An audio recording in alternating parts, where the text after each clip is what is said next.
Solar 3.0 is in full swing, but we're about to turn it up a notch with a Solar 3. Boom build in 3 minutes or less. You're going to be causing huge explosive damage all the time by igniting everything constantly with both your abilities and weapons.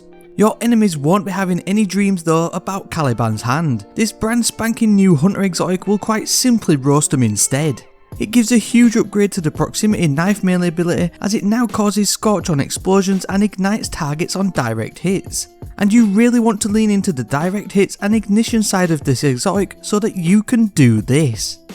The reason that you want to do this is not just because it looks and sounds incredible as you're essentially turning your knife into a mini nuke, but this exotic actually has some awesome synergy with the Hunter's new Gunpowder Gamble Aspect. The chaining capabilities of Caliban's hand can and will essentially fully recharge the improvised explosive with literally just one melee kill.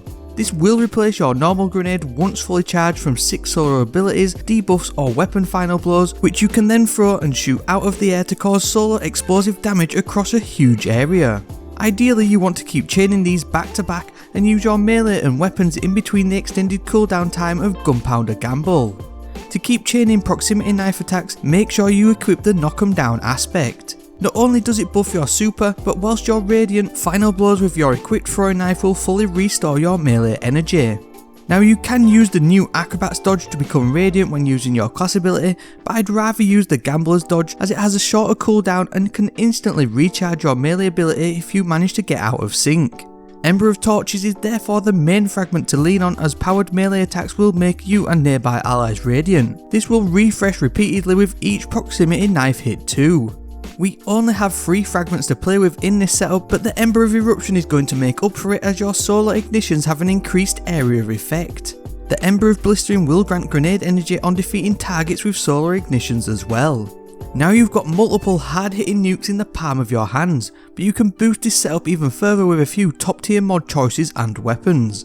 Solar Fulmination from the seasonal artifact will double down on your ignition damage and radius, making Caliban's hand even more potent. Make sure to equip not only the melee Wellmaker but also explosive Wellmaker to create a bunch of solar wells to further reduce cooldown times for all of your abilities. Well of Life will help to keep you alive when you're up close and personal in the middle of all the explosions, along with Classy Restoration by using your class ability. A high mobility stat, powerful friends and utility kickstart are the core area to build around at the base level as your dodge ability binds this setup together and can instantly trigger all of these solar ignitions. Round it out with other mods to complement your stats, and I definitely recommend a good precision weapon to help shoot the Gunpowder Gamble.